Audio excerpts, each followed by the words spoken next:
এভাবে 5টা ব্রাঞ্চ আপনার মুখের মুখমণ্ডলের চারপাশে বিস্তৃতি লাভ করেছে। তো আমরা টিউমারটাকে সরাই নিয়ে আসতেছি আর এখানে 5টা ব্রাঞ্চকে রেখে দিয়ে আসতেছি। স্যার অত্যন্ত ভালো মনের মানুষ স্যার, আল্লাহ হায়াত দেব, সারা জীবন যেন মানুষের সেবা করে যেতে পারে এই দোয়া করি।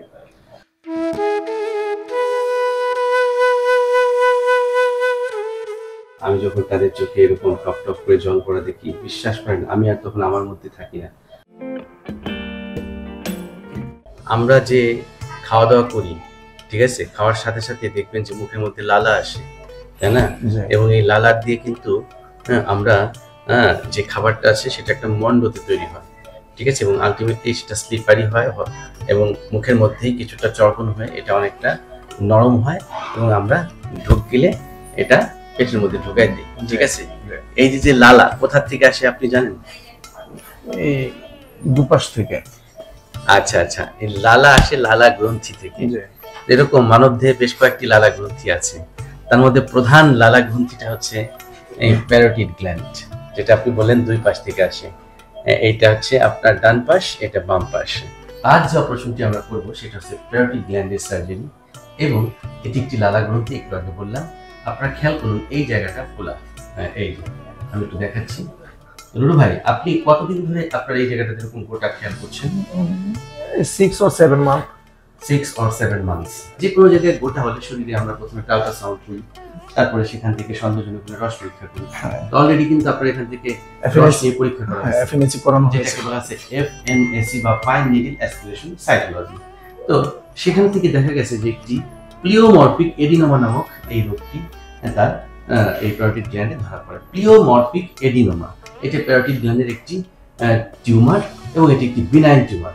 তো এটাই যদি আবার লং স্ট্যান্ডিং হয়, কখনো কখনো কার্সিনোমা এক্স প্লিওমরফিক এডিনোমা হয়। আমি কিন্তু এই জিনিসটা আপনাকে বুঝিয়েছি, তাই না? সেটা কিন্তু আবার খারাপ জিনিস। তো খারাপ জিনিস হওয়ার আগেই নিয়ম হচ্ছে যে শরীর থেকে রোগ ব্যাধিটাকে দূর করে দেওয়া, আর সেই দূর করার লক্ষ্যে কিন্তু আমরা আজকে অপারেশন করবো। তাহলে যে অপারেশনটা আপনার করবো সেটার নাম হচ্ছে সুপারফিশিয়াল প্যারোটিডেক্টমি আন্ডার জেনারেল অ্যানেস্থেসিয়া। এখন প্যারোটিড গ্ল্যান্ড হচ্ছে দুটি লোব আছে, একটা হচ্ছে সুপারফিশিয়াল লোব আর একটা হচ্ছে ডিপ লোব। এই সুপারফিশিয়াল এবং ডিপ লোবের মাঝখান দিয়ে একটি নার্ভ গিয়েছে, যে নার্ভের নাম আছে ফেশিয়াল নার্ভ। এই যে আমি ফেশিয়াল নার্ভের আমার 5টা ব্রাঞ্চ থাকে। একটি গিয়েছে কপালে, এই যে আপনি একটু কপাল কুচকানটা দেখি, এই যে কপাল যে কুচকালো বা কপাল যে ভাঁজ করতে পারছে, এটা হচ্ছে টেম্পোরাল ব্রাঞ্চ। এরপর আপনি একটু চোখ বন্ধ করুন তো দেখি, এই যে চোখ যে বন্ধ করলো, এই আর একটা ব্রাঞ্চ, এটা হচ্ছে জ্যাগোমেটিক ব্রাঞ্চ। তারপরে যে ফেশিয়াল যে এক্সপ্রেশন দিবে, এটার একটা আছে যে পাককাল, অর্থাৎ এটা মুখে সাপ্লাই দিবে। এরপর হচ্ছে যে মার্জিনাল ম্যান্ডিবুলার নার্ভ।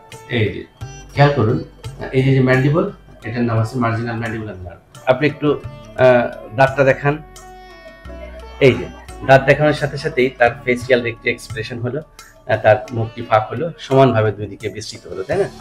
এটা কিন্তু নিয়ন্ত্রণ করতেছে এই নার্ভটা, এটার নাম হচ্ছে মার্জিনাল ম্যান্ডিবুলার নার্ভ। আর একটা ব্রাঞ্চ আছে, এখান থেকে যদি আমি বলি, এরকম একটা সার্ভাইকাল ব্রাঞ্চ আছে, যেটা এই সার্ভাইকাল রিজিয়নে সাপ্লাই দিচ্ছে। এভাবে 5টা ব্রাঞ্চ আপনার মুখের মুখমণ্ডলের চারপাশে বিস্তৃতি লাভ করেছে। যে দুটি যে লোব আছে প্যারোটিড গ্ল্যান্ডের, একটা হচ্ছে সুপারফিশিয়াল লোব আর একটা হচ্ছে ডিপ লোব। এই দুইটার মাঝখান দিয়ে এরকম 5টি ব্রাঞ্চ গিয়েছে। এখন খেয়াল করুন, আমরা এই যে লোবটাকে আমরা সরাই নিয়ে আসবো এবং আপনার এই টিউমারটা আছে সুপারফিশিয়াল লোবে আছে, তো আমরা টিউমারটাকে সরাই নিয়ে আসতেছি আর এখানে 5টা ব্রাঞ্চকে রেখে দিয়ে আসতেছি। ওই বাংলা একটা কথা আছে না, যে সাপও মারবো লাঠিও যাতে না ভাঙে। আমরা টিউমারটা মানতে চাই, আবার ওই যে 5টা ব্রাঞ্চ, এই ব্রাঞ্চটাকে যদি আমরা রেখে আসতে পারি। আমি দোয়া করি, স্যারের সুস্বাস্থ্য কামনা করি।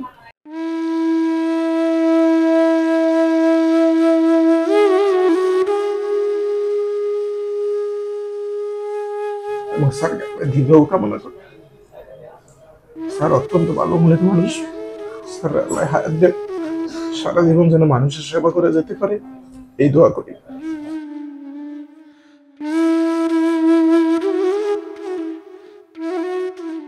অপারেশন থিয়েটারে এসে যখন রোগীরা এভাবে আবেগ আপ্লুত হয়ে যায়, দোয়া করে আমার জন্য, আমি যখন তাদের চোখে এরকম টপ টপ করে জল পড়া দেখি, বিশ্বাস করেন আমি আর তখন আমার মধ্যে থাকি না, মনে হয় সবকিছু উজাড় করে দিই। আর এটার মধ্যে আমি শান্তি খুঁজে পাই, কারণ সৃষ্টিকর্তা অনেকের মধ্যে থেকে আমাকে ডাক্তার বানিয়েছেন, এই সেবা করার সুযোগ দিয়েছেন, এটাও কিন্তু আমার একটি বড় পাওয়া। আমরা যখন সার্জারি করব আপনি কোনো কিছুই টের পাবেন না, কারণ আমরা এই অপারেশনটা সম্পূর্ণ করব জেনারেল অ্যানেস্থেসিয়া দিয়ে। এই যে আন্ডার মাইক্রোস্কোপে কাজ করার এটাই আসলে একটা বেনিফিট, যে সার্জনরা খুব সুন্দরভাবে সেটি দেখতেও পারেন এবং পেশেন্টের জন্য অনেক সেফটি। আমি অপারেশন শেষ করে আসলে প্রত্যেকটা রোগীকে রাউন্ডে এসে দেখি, আর আমি দেখলাম যে নূর ভাই বসে আছে। সে আমি বলার আগেই বললো যে স্যার অপারেশনটা খুব সুন্দর হয়েছে, খুব সুন্দর হয়েছে, খুবই ভালো হয়েছে। যখন বলে অপারেশন সুন্দর হয়েছে তাহলে আর আসলে কি কিছু বলার অপেক্ষা থাকে না। স্যার অত্যন্ত বড় মনের মানুষ, স্যারের কাছে কোনো অহংকার নাই, খুবই আন্তরিক। দোয়া করি স্যার সারা জীবন বেঁচে থাকুক, মানুষের সেবা করুক, সেবাটাই মানুষের সবচেয়ে বড়। Thank you very much. আর আপনাকেও ধন্যবাদ স্যার। আপনার জন্য একটি ক্ষুদ্র উপহার রইল। জি স্যার, আপনাকেও ধন্যবাদ। আমি দোয়া করি। এখন কয়েকটা গুরুত্বপূর্ণ বিষয় আমি এখানে একটু শেয়ার করছি। হ্যাঁ, এটা একটু রাখুন। এই যে দেখেন নূর ভাই, আমরা কিন্তু একটা ড্রেন রেখেছি। হ্যাঁ, এই ড্রেন টিউবটা রাখার উদ্দেশ্য হচ্ছে, যেহেতু আমরা লালা গ্রন্থির উপরে কাজ করেছি, এই স্যালাইভা স্যালিভারি সিক্রেশনস থেকে শুরু করে ব্লাডের কোনো সিক্রেশনস থাকলে সেটা এই পাইপ দিয়ে এখানে স্টোর হবে। এই টিউবটা আমরা টাইমলি খুলে দিব। আর এই ব্যান্ডেজটি 7 দিন, আমরা যাওয়ার সময় যখন আপনাকে হসপিটাল থেকে ডিসচার্জ করবো, ব্যান্ডেজটাকে আমরা ছোট করে দিব। মাছ, মাংস, দুধ, ডিম সবই খেতে পারবেন, কোনো অসুবিধা নাই। ঠিক আছে, আমরা সমস্ত ওষুধের একদম চার্ট করে দিব, লিখে দিব, খাওয়ার নিয়মটা বলে দিব। ঠিক আছে, তাহলে আমি এই যে ভিডিওটি করলাম, এটার উদ্দেশ্য হচ্ছে একটি, যে প্যারোটিড সার্জারি কি, কিভাবে করি আমরা, কি ঝুঁকি আছে, সেই ঝুঁকিগুলোকে কিভাবে আমরা ওভারকাম করি, এবং কিভাবে একজন মানুষ এই ধরনের সমস্যা থেকে সুস্থ হয়ে যেতে পারে, সেই চিত্রটা তুলে ধরার উদ্দেশ্য একটি, যাতে আপনি এবং আপনার আত্মীয় স্বজন, পরিবার স্বজনের মধ্যে, পরিচিতদের মধ্যে যদি এইরকম সমস্যা থাকে, তাহলে হয়তো আপনাদের সিদ্ধান্ত নিতে সহজ হবে। আপনার নিকটস্থ নাক কান গলার রোগ বিশেষজ্ঞ চিকিৎসকের পরামর্শ গ্রহণ করতে পারবেন। বাংলাদেশে এখন অনেক ইএনটি সার্জন তৈরি হয়েছে যারা বিশ্বমানের চিকিৎসা সেবা দিচ্ছে। অতএব আসুন আমরা সচেতন হই, কারণ এই সচেতনতার পরে আমাদেরকে মুক্তি দিতে। Thank you very much for watching this video.